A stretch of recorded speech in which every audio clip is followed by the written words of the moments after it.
Hey guys, star God की इस नई एक्सप्लेनेशन वीडियो में आपका स्वागत है। लास्ट वीडियो हमने नीमंड स्टेशन के बारे में जाना, जहां पर लूजर अपने नाम के साथ साथ सब कुछ खो देता है। वहीं भी हमने 10 बॉसेस में से एक बॉस को भी देखा जिसको रैन ने हराया था, जिसकी वजह से काफी हो हल्ला मच चुका है नीमंड स्टेशन पे और ये खबर पहुंच चुकी है लॉर्ड केजर के पास भी। वहीं पे बैम और उसके साथ भी यहाँ आने वाले हैं, क्योंकि उन्होंने शर्त लगाई यूरी से कि उनको लॉर्ड केजर का नाम चुराना है, जिसका नाम पिछले 1000 साल में किसी ने भी नहीं चुराया। स्टोरी में आगे बढ़ने से पहले आप लाल वाले बटन को दबा के हमारे चैनल को सब्सक्राइब कर सकते हैं। तो देखिए स्टोरी में आगे।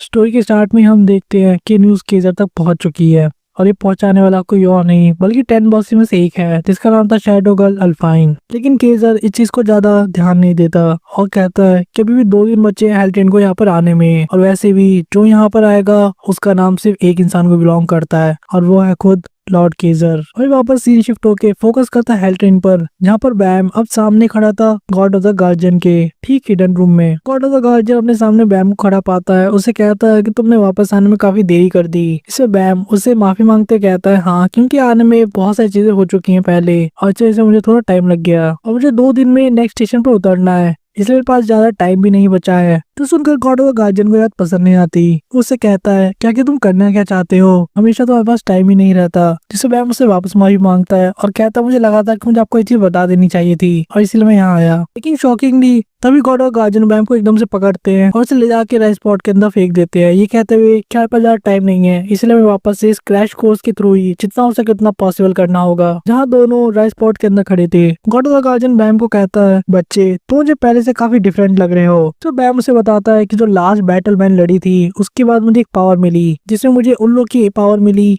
जो लोग गलत तरीके से मारे गए थे। जब बैम को वही मोमेंट याद आता है जब उसने वो तलवार बनाई थी, और वो ये भी कहता है कि पावर बहुत ज्यादा स्ट्रॉन्ग लेकिन बहुत ही डराने वाली भी है। जहाँ गॉड ऑफ गार्जियन थोड़ा सा सोच कर कहते हैं कि इतनी टेरिफाइंग पावर मिलने के बाद भी तुम बिल्कुल ठीक दिख रहे हो। इस पर बैम भी सोचने पड़ जाता है और उससे पूछता है कि ऐसा होना बहुत अजीब बात है, और गॉड ऑफ गार्जियन उसे बताते हैं कि वैसे भी ये चीज नॉर्मल तो बिल्कुल नहीं है, क्योंकि कोई भी इंसान जितनी उसकी लिमिट है उससे ज्यादा पावर एक्सेप्ट नहीं कर सकता अपनी बॉडी के अंदर, और तुमने इस पावर को ऐसे एब्जॉर्ब कर लिया जैसे कुछ भी ना हो। यहाँ पे एक बहुत इंपॉर्टेंट चीज बोली जाती है गॉड ऑफ द गार्जियन की तरफ से कि इस टावर के अंदर बहुत सारे लोग हैं जिनके पास फिक्स्ड लिमिट है, लेकिन तुम स्पेशल हो और तुम्हारी लिमिट इनफाइनाइट है, और तुम भी उन्हीं लोगों में से एक हो जिन्होंने इस टावर के अंदर बहुत बड़े बड़े बदलाव लेकर आए हैं, जैसे कि खुद जहाद या 10 फैमिली लीडर या फिर उरेक मजीनो, और अब लिस्ट में तुम भी आ चुके हो। ये सुनकर बैम भी काफी ज्यादा सोचने पड़ गया था कि मैंने कभी सोचा नहीं कि मैं काफी स्पेशल हूँ। गॉड ऑफ द गार्जियन से कहते हैं लगता है तुम अभी भी अपने बारे में सब कुछ नहीं जानते, और उसे ये भी सलाह देते हैं कि तुम्हें समझना चाहिए कि तुम कितने ज्यादा इंपॉर्टेंट पर्सन हो इस टावर के अंदर। मैं ये भी उम्मीद करता हूँ कि एक दिन तुम इस टावर को बदलोगे जिस चीज को खराब कर दिया था उन बच्चों ने।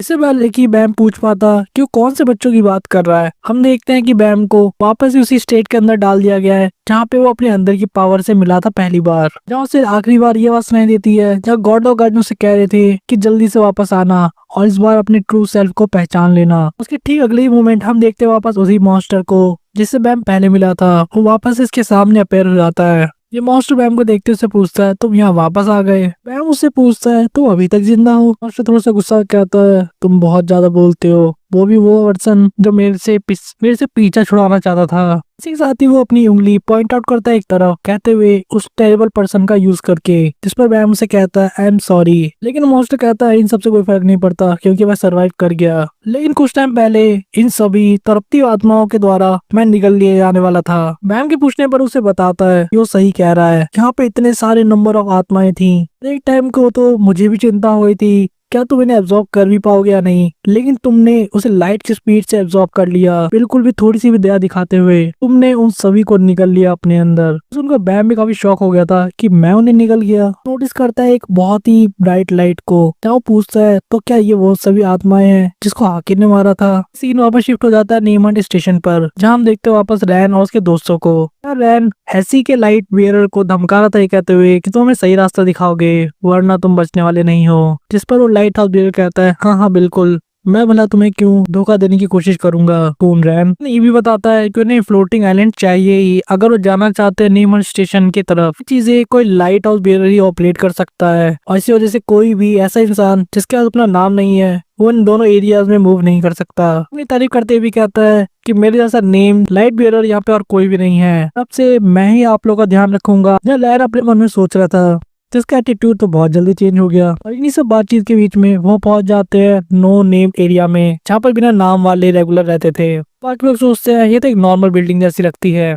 लाइट बियरर उन्हें बताता है कि कैसे हर एक रूम में 6 लोग रहते हैं जिनके पास अपना नाम नहीं है और जितनी बेसिक चीजें होती है जैसे खाना या बाकी चीजें वो बिल्डिंग के द्वारा प्रोवाइड की जाती है, लेकिन वो इस जगह को तब तक छोड़ के नहीं जा सकते जब तक वो अपना नाम रिक्लेम ना कर ले। टीम में से कोई एक दोस्त सा भी है। क्या नेवर लिविंग दिस प्लेस क्या मतलब है कि अपने पूरी जिंदगी यहीं बिताने वाले हैं, जिस पर ये उन्हें हामी और के कहता है कि बिल्कुल सही कहा, या तो अपना नाम वापस रिक्लेम करें या किसी और का नाम चुरा लें, उसके बिना वो इस जगह छोड़कर जा ही नहीं सकते। सिर्फ इतना नहीं वो पूरे टावर में भी कहीं उस नाम को नहीं यूज कर सकते जो उनसे चुरा लिया गया है। इस पर टीयर कहती है ये कितनी डरावनी जगह है। एक रीजन था कि बहुत से रेगुलर यहाँ आने से भी डरते हैं और कतराते हैं। रैन भी अपने मन में सोचता है ये जगह थोड़ी अजीब सी है। उनका लाइट बिल अपनी बात को कंटिन्यू करते कहता है कि हर हफ्ते यहाँ पे कोई ना कोई आता है अपना नाम खो देता है और वो बहुत लंबे समय के लिए यहीं फंसा रह जाता है।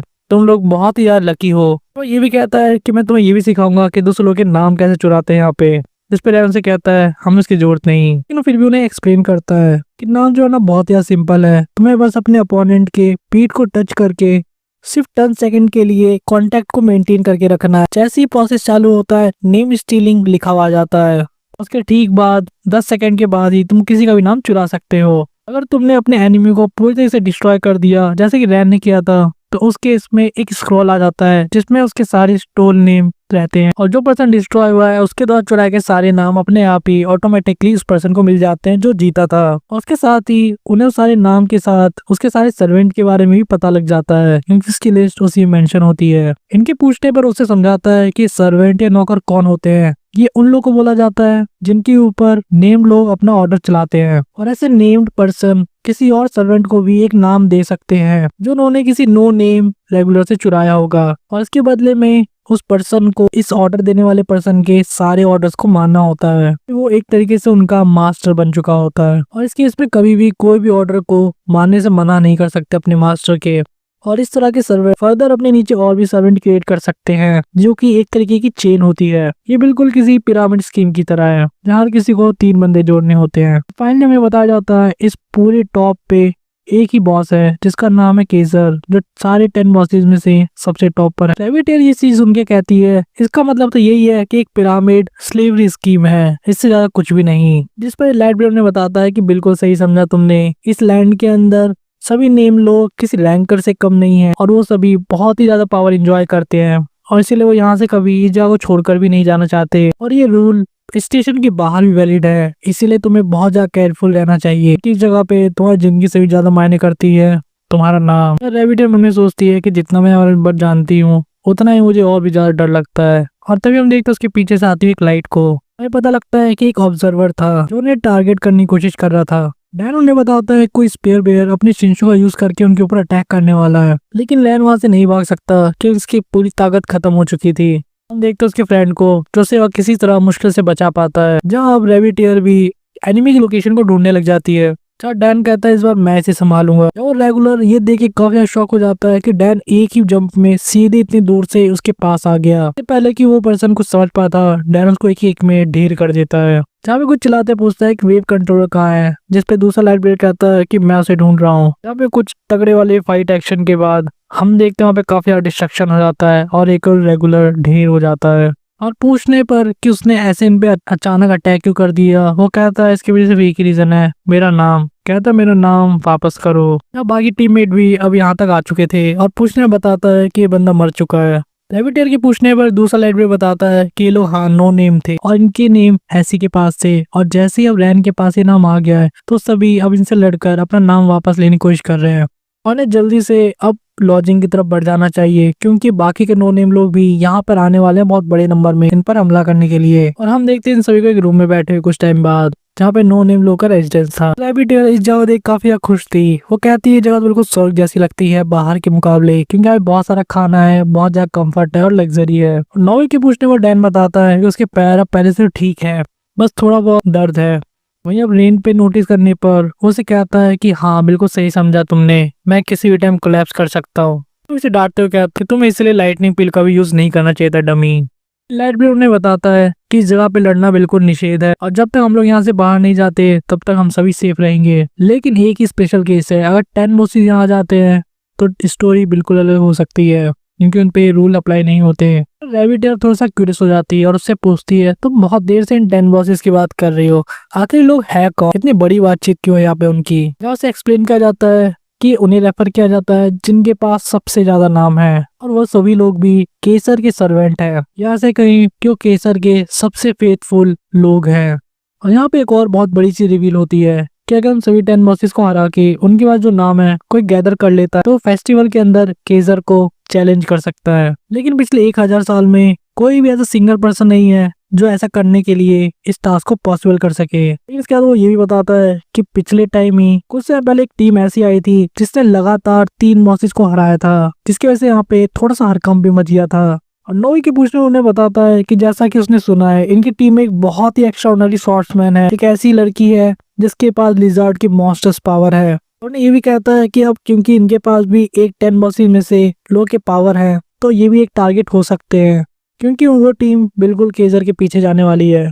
रैबिट कहती है मुझे तो ये चीज बिल्कुल अच्छी नहीं लग रही और वैसे भी मुझे छिपकलियों से डर लगता है, हमें जल्दी से उस ट्रेन पर चले जाना चाहिए, तब तक हमें यहाँ पे ही छुप कर बैठे रहना चाहिए, क्योंकि मैं ऐसी जगह पर हमेशा के लिए नहीं फंस के रहना चाहती। सुनकर वो लाइट ब्रेयर काफी खुश हो जाता है और उसे कहता है कि अगर तुम ऐसा चाहते हो तो जल्दी से उस 10 बॉसेस के जितने नाम है किसी और को ट्रांसफर कर दो, क्योंकि ये टीम तुम्हारे पीछे पक्का आने वाली है उन नामों को जीतने के लिए। तो यहाँ तक कहता है अगर तुम मुझे भी इनाम दोगे तो भी मैं मान लूंगा इस ऑफर को, हंसते हंसते। लैन कहता है कि मुझे इनसे इतना फर्क नहीं पड़ता और वैसे भी अगर ये मेरे पास रहे तो इससे और परेशानी बढ़ेगी। जहाँ पे रैबिट कहती है कि मुझे नींद से आ रही है एकदम से, पता नहीं ऐसा क्यों है, शायद हम कुछ ज्यादा ही रेस्ट कर रहे हैं। हम नोई को ही देखते हैं जिसको ऐसा ही फील हो रहा था। ठीक इसी टाइम पे रैन सो जाता है और हम देखते हैं उसके सामने खड़े लाइट ब्रेयर की एक बहुत ही डेविलिश स्माइल, जो कह रहा था कि इडियट मेरी जाल में फंस गए, मैंने इनको एक बहुत ही पावरफुल बेहोशी की दवा दी थी, मुझे लगा नहीं था कि इतने आराम से मेरी जाल में फंस जाएंगे। और वैसे भी इस बिल्डिंग में लड़ना मना है लेकिन नाम चुराना बिल्कुल भी नहीं। और उन्हें ये भी कहता है क्या तुम्हें बिल्कुल ऐसा लगता था तुम यहाँ बिना किसी नुकसान के निकल जाओगे, वो भी तब जब तुम्हारे पास 10 बॉसेस में से एक का नाम हो। तुम्हें अभी तक इस जगह की रियल डरावनी सच्चाई दिखी ही नहीं है, क्योंकि अब तुम सही मेरे सर्वेंट बनने वाले हो और तुम्हारी पावर्स मैं बनूंगा एक 10 बॉसेस। इतने लोगों ने भी आज तक मुझे काफी नीच नजरों से देखा है, मैं उन सभी को अपने आगे झुका दूंगा और सबसे एंड में मैं रिक्लेम करूंगा अपना ट्रू नेम। जैसे अपने दोनों हाथ रैबिट के पीठ पे रखता है एक अनाउंसमेंट होती है कि चिरंजी की रेगुलर ने कांटेक्ट बनाया शियाजिया रेगुलर की बॉडी के साथ और नेम स्टीलिंग प्रोसेस चालू हो चुका है। यहाँ पे लाइट ब्रेयर बहुत ज्यादा हंस रहा था, खुश था और कहा था कि जब तुम सो के उठोगी तब तुम मुझे मास्टर कहोगी। यहाँ पे काउंटिंग चालू हुई थी 1 2 3 4 5 6 7। यहाँ दूसरी तरफ काउंटडाउन के यह आदमी काफी ज्यादा खुश था, उसके जीप से लार टपक रही थी खुशी के मारे और सोच रहा था कि मैं सबसे पहले इनसे क्या कराने वाला हूँ। और यहाँ तक सोचता है क्या मुझे कुत्ते की तरह भौंकने के लिए कहूँ जैसा कि हैसी ने मेरे से करवाया था, या मैं उन्हें अपने तलवे चाटने के लिए कहूँ, या मैं इन सभी को नंगा नचवाऊं। ऐसे पहले और कोई ऑप्शन सोच पाता तभी उसके पीछे एक बहुत ही खतरनाक अटैक हो जाता है। ठीक उसी टाइम पे तब काउंटडाउन 9 पे था। हम देखते हैं हाथसू को जिसने अपनी स्वॉर्ड से इसका गला काट दिया था, ये कहते हुए कि तुम्हें इनसे अपनी बॉडी ठिकाने लगवा लेनी चाहिए, क्योंकि मैं तुम्हारे जैसे ठर के लोगों की बॉडी को नहीं छूने वाला। इसे कुछ समय बाद हम कुछ आवाज सुन पाते हैं जहाँ पे आंसू कह रहा था कि मैं इन लोग को चेक करने आया था, क्योंकि मुझे लगा था क्या कुछ ना कुछ तो चल रहा है। कोई सामने से पूछ रहा था ये कौन है, क्या 10 बॉसेस में से किसी एक का चेला चपाती है। जहाँ हम देखते हैं एनेक्स हार्ट को जब पूछ रही थी कि तुम यहाँ पर कब आए बेटा। और काफी टाइम बाद हम देखते हैं रैन को होश में आते हुए जो अपने सामने देखता है शिविशु को, और शिविशु उसे जागते हुए देखकर खुश रहता है कहते हुए तुमने काफी टाइम लगा दी और तुमसे मिले हुए काफी दिन हो गए थे, लगता है तुम्हारी स्लीपिंग पिल सही से काम नहीं कर रही। हम देखते हैं उस लाइट ब्रेयर की लाश को पड़े हुए जमीन पर, जब बाकी लोग अभी भी घोड़े बेच के सो रहे थे। शिविशु के थ्रू में पता लगता है कि खून फैमिली के ऊपर स्लीपिंग पिल बहुत ज्यादा काम नहीं करती, इसीलिए रैन बहुत जल्दी जाग गया। कुछ टाइम बाद हम देखते हैं रैन को और डैन को जो उस बॉडी को ठिकाने लगाते हैं। डैन कह रहा था मेरा दिमाग अभी भी थोड़ा थोड़ा घूम रहा है, मुझे लगा नहीं था कि हमें इस तरीके से ड्रग दे देगा पानी में मिलाकर। रैन कहता है इसमें हमारी गलती है क्योंकि हमने उसे कुछ ज्यादा हल्के ले लिए सोच के कि बहुत कमजोर दिख रहा है। देखते हम शिविशु को और आसु को इनसे बात करते हुए, जहाँ नोई को कह रहा था कि अच्छा ही हुआ कि हम यहाँ पर जल्दी आ गए, हमें लगा ही था कि तुमने 10 बॉस में से एक को मारा है तो कुछ भी हो सकता है। तो उन्हें यहाँ तक भी कहता है कि तुम्हें यहाँ पे लग्जरी में रहने की कोई जरूरत नहीं है, क्योंकि तुम्हारे पास सिर्फ एक बॉस का नाम है। नोई को भी अपने ऊपर काफी शर्म आ रही थी, वो ये चीज मानता भी और कहता है मेरी अपनी केयरलेसनेस की वजह से हम इस सिचुएशन में फंस गए, मुझे थोड़ा ज्यादा अलर्ट रहना चाहिए था। वहीं हम देखते हैं उस बॉडी को जो कि कपड़े में लैब थी, उससे डैन कह रहा था कि रेस्ट इन पीस। तो यहाँ तक कहता है कि अगर तुम्हारे लिए मेरे लिए कोई क्रिटिसिज्म है तो उसके लिए मैं तुम्हें बिल्कुल भी नहीं दोष दूंगा। वह शिविशु नोई को समझाता है कि तुम्हें अपने आप को ब्लेम करने की कोई जरूरत नहीं है, वैसे भी तुम्हें कुंगी ऐसा नहीं बनना चाहिए जो हमेशा सब पे शक करता रहता है। और ये भी पूछता है क्या ये लोग अभी भी ट्रेन पर ही हैं। तो नोई को कहता है कि हाँ लगता तो ऐसा ही है, और हम लोग यहाँ पहले आ गए, हमें शायद थोड़ा सा और वेट करना पड़ेगा उन्हें देखने के लिए। अब नोई काम के साथ पूछता है कि तुम लोग ज्यादा बदले तो नहीं हो, लेकिन तुम स्टेशन पर कर क्या रहे हो, मैंने तो नहीं सुना था कि तुम लोग ट्रेन पर थे। शिविशु से बताता है कि कुछ बहुत इंटरेस्टिंग चीज हुई थी कुछ टाइम पहले, मतलब उनके साथ नहीं बल्कि उनकी प्रिंसेस के साथ। हमें दिखाया जाता है एंडोर्सिस हाथ को, जो कि अपनी बॉम्ब टेक्निक को यूज करके हवा में थी। नीचे बहुत सारे लोग खड़े थे और सोच रहे थे कि सीलिंग पर से कौन सी चीज आ रही है, और हम देखते हैं वहाँ पे एक बहुत ही खतरनाक एंट्री को, जिसके साथ ही एंडोर्सिस हाथ बहुत सारे लोगों को पेल के रख देती है। बहुत सारे लोग उसे पकड़ने की कोशिश भी करते हैं, जहाँ वो उनके ऊपर से भागते हुए जा रही थी, लेकिन कोई भी ऐसा कर नहीं पाता। जहाँ पे एंडोर्सिस उन्हें मारते हुए कहती है तुम्हारी हिम्मत कैसे हुई एक लेडी के पैर को पकड़ने की कोशिश करने की बिना उसके परमिशन के, और अपने साथी उन्हीं तरफ फेंक देती है कहते हुए कि लो इस खराटे वाले को पकड़ो उसकी जगह। और तभी उन लोग के पीछे आ जाती है एक बहुत ही खतरनाक सी रेगुलर, तो देखने में काफी ज्यादा डेंजरस लग रही थी। हमें पता लगता है कि ये भी 10 बॉसेस में से एक है, जिसका नाम है मार्टी द ऑक्टोपस वुमन, जो चिल्लाते हुए और गुस्से में पूछ रही होती है एंडोर्सी से क्या तुम ही वो एक बॉस हो जो बाकी लोगों को हंट कर रही है पिछले कुछ टाइम से। ये सुनकर एंडोर्सी थोड़ा सा खुश हो जाती है और कहती है तो लोग मुझे यहाँ बॉस हंटर कह के बुला रहे हैं, और अपने बात को कंटिन्यू करते हुए कहती है कि सब तुम्हारे वजह से है, क्योंकि तुम लोग यहाँ पे अपना कुछ अलग ही गेम खेल रहे हो, बिल्कुल 10 बॉसेस का, जैसे कि टावर के अंदर 10 फैमिलीज है, तुम्हारा फेक वर्जन, और तुमने अपना नाम ऑक्टोपस वुमन क्यों रख रखा है, ये बहुत ही ज्यादा गंदा लगता है सुनने में। सुनकर उनका एक आदमी चिल्लाते कहता है तो हिम्मत कैसे हुई लेडी मार्टी का मजाक उड़ाने की, इनके पास सबसे ज्यादा सर्वेंट है 10 बॉसेस में से। लेकिन एंडोर्सी उसको मारते कहती है अपना मुंह बंद रखो, और इस तरह से किसी की चाटना अच्छी बात नहीं, वो भी एक ऐसी वुमेन की जो इतनी घटिया सी ड्रेस में हो, और वो भी सिर्फ इसलिए ताकि उसने तुम्हें एक नाम दिया, और अगर वो एक रियल वुमेन होती तो उतना ही काफी होता बाकी आदमियों को उसका गुलाम बनाने के लिए। लेकिन तुम्हारी मास्टर का लेवल ही बहुत ज्यादा लो है। जब हम देखते हैं एंडोर्सी को तो इसका मजाक उड़ाते काफी ज्यादा मजा उठा रही थी, और इसके साथ ही उन्हें चैलेंज करती है कि जो भी तुम कर सकते हो टकले लोगों करके देख लो। धमकाते हुए भी कहती है कि एक बार मैं तुम सभी के दिमाग में छेद कर दूंगी, फिर तुम्हें समझ में आ जाएगा कि तुम्हें किसको सर्व करना चाहिए। ठीक बाद हम देखते एक बहुत ही खतरनाक अटैक, जहाँ एंडोर्सी हवा में उड़ जाती है और एक बहुत ही बड़ा अटैक प्रिपेयर करती है, जिसके साथ ही उनके मुंह पर लात मारते हुए उन सभी को काट के रख देती है। उसके शिंशु से भरे पावरफुल पंच बहुत ही खतरनाक थे, जो लगते के साथ ही ये सारे लोग खून से भरे जमीन पे पड़े मिलते थे। जहाँ हम उसी मोमेंट पे देखते हैं शिविशु को एक्सप्लेन करते हुए, जब नोई पूछता है तो उस वाइल्ड प्रिंसेस को क्या हो गया, शिविशु से बताता है कि अना के साथ ऊपर जाने की वजह से प्रॉब्लम और भी ज्यादा बढ़ने लगी है,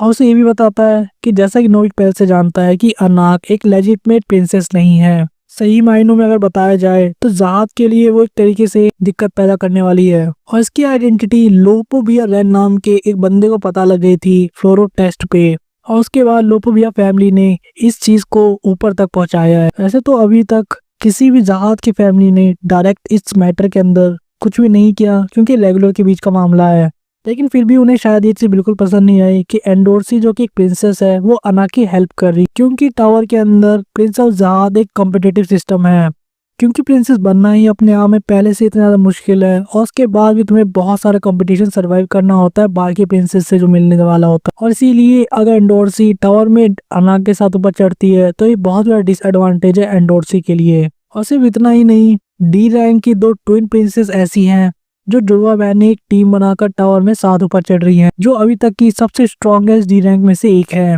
जिनका नाम है लिलिल जहाद और शिलल जहाद। और ट्विस्ट की बात तो यह है कि दोनों ही लोपोविया फैमिली को बिलोंग करती हैं, और यहीं से सारी प्रॉब्लम शुरू होती है। वो अपनी कॉम्पिटिटर यानी कि एंडोर्सी को किसी भी हद तक जाकर रोकना चाहती हैं और खुद सी रैंक तक पहुंचना चाहती हैं, और अन्ना की हेल्प जो एंडोर्सी कर रही है इसका वो एक तरीके से फायदा उठा रहे हैं, क्योंकि एंडोर्सी पहले से एक प्रिंसेस है तो उसकी अथॉरिटी को छीनना इतना मुश्किल नहीं। लेकिन अगर लोपोविया सही में इस इशू को बार बार उठाती रहती है तो इस केस में अना की जिंदगी खतरे में पड़ सकती है, या हम लोग का सर्वाइवल भी। और इसीलिए हम लोगों ने उन दोनों ही जुड़वा बहनों से एक बार कांटेक्ट किया जब मिलने का ऑफर उन्हीं का था, और उन लोगों ने एक गेम प्रपोज किया एंडोर्सी को। और इस चैलेंज में उन्होंने कहा कि अगर नेमंड स्टेशन पर जाते हैं और केसर का नाम चुरा लेते हैं तो इसके बदले में लोपोविया फैमिली कभी भी अना के मैटर में इंटरफेयर नहीं करेगी कभी भी। और सिर्फ इतना ही नहीं, जिस जासूस ने इस बारे में पता लगाया था यानी कि लोपोविया रैन, उसकी जिंदगी भी इन लोगों को सौंप दी जाएगी। जिस उनका नोवे भी सोचने पड़ जाता है एक रैंकर की जिंदगी। शिवशु अपनी बात को कंटिन्यू करते हुए कहता है कि बहुत ही अजीब सी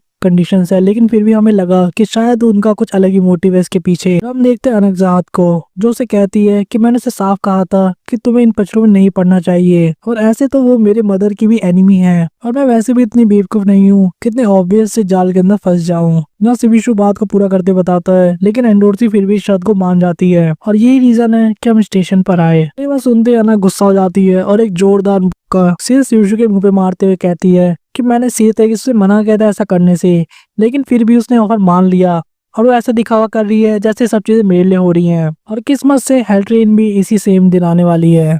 जब शिविशु दर्द को सहते हुए अपनी बात को और आगे एक्सप्लेन करते बताता है कि ठीक है, मुझे समझ आ गया कि तुम लोग यहाँ क्यों आए, लेकिन हम जब यहाँ आए तो हमें कुछ ज्यादा शॉकिंग चीजें पता लगी। हमने इन्वेस्टिगेशन की स्टेशन के बारे में, हमें पता लगा एक बहुत ही खतरनाक और डार्क सीक्रेट जो स्टेशन पर छुपा हुआ था। वही वापस सीन शिफ्ट होके फोकस करता है एंडोर्सी और लेडी ऑक्टोपस की फाइट पर। जब एंडोर्सी कहती है तुम अब आखिरी बची हो मार्टे ऑक्टोपस वुमेन, और उसे ताना देते हुए भी कहती है कि अगर अपने आप को तुम एजेंट से घेर लोगी तो उससे कुछ फायदा नहीं होने वाला।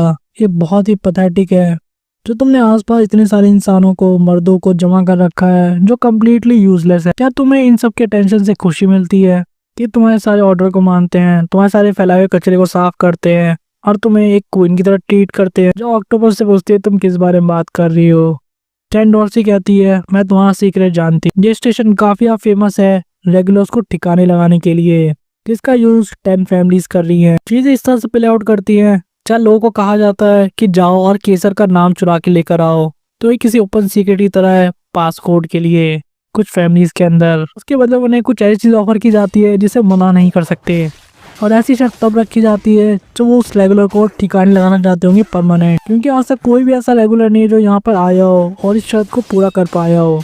क्योंकि जैसे ही वो यहाँ पर आते हैं इन द एंड उनका यही हाल होता है, या तो उनका नाम चुरा लिया जाता है या फिर वो तुम्हारे किसी एक के सर्वेंट बन जाते हैं। और क्योंकि इस जगह का अपने एक लीगल सिस्टम है स्लेवरी का, कोई भी इस बारे में कोई आवाज नहीं उठा सकता, ना ही कोई रैंकर इसमें इंटरफेयर कर सकता है। और इसीलिए केसर के नाम के बदले वो लोग कुछ देंगे, ये एक सफेद झूठ है, एक ऐसा प्रॉमिस जिसको कभी भी पूरा करना ही नहीं चाहते। पर सबसे अजीब बात और सब चौंकाने वाली बात तो यह है कि तुम लोग भी उनका साथ देते हो। तुम लोग को बदले में बहुत सारा हवाला का पैसा मिलता है 10 फैमिली से, जब गलती से उनकी फैमिली का कोई बच्चा यहाँ आ जाता है। और इतने पैसे मांगने के बाद भी तुम लोग आज जिंदा हो, इसका साफ ये मतलब यही है कि 10 फैमिलीज को तुम्हारी जरूरत है। तुम लोग कुछ ऐसे कुत्तों की तरह हो जो कि फेंके हुए मांस के टुकड़े उठाकर उनका कचरा साफ करते हैं। ये सारी बातें सुनने वाली ऑक्टोपस लेडी अब काफी गुस्से में आ गई थी। अपनी बेइज्जती सहन ना करते हुए चिल्लाते हुए कहती है कि बस बहुत हुआ। उसके साथ ही वो एंडोर्सी के टीममेट लोरे को दबा के उसकी जान निकालने की कोशिश करती है। एंडोर्सी उसके ऊपर एक बहुत ही खतरनाक अटैक करते कहते हुए कि जो बुरे लोग होते हैं हमेशा अपने हाथों को आगे कर देते हैं और अपनी ताकत से सामने वाले का मुंह बंद करने की कोशिश करते हैं जब उनके पास कुछ कहने के लिए नहीं होता। इसके साथ ही वो क्वीन के गले पर बहुत ही खतरनाक अटैक कर देती है और उससे बहुत पूछती है क्या तुम्हें सभी में बहुत खुशी होती है ये देखकर कि लोग तुम्हें यहाँ क्वीन की तरह ट्रीट करते हैं। लेकिन तभी सरप्राइज वो वुमन भी उसको कहती है कि मेरे गले पर अटैक करने से मुझे कुछ नहीं होगा, मैं एक ऑक्टोपस हूँ, मुझे मारने के लिए इतना काफी नहीं। जहाँ एंडोर्सी को भी थोड़ी दिक्कत आ रही थी ऐसा करने में, वही ऑक्टोपस लेडी उससे कहती है कि मैं तुम्हें जान से तो नहीं मार सकती, लेकिन फिर भी मैं तुम्हारा नाम जरूर चुरा सकती हूँ। और ठीक इसी पॉइंट पे वो अपने टेंटिकल्स का यूज करके उसको पकड़ लेती है और उसके पीठ पे अपने दोनों हाथ लगा देती है। जैसे काउंटिंग चालू हो जाती है, वो कहती है कि तुम्हें क्या लगा मैं यहाँ 10 बॉसेस कैसे बनी?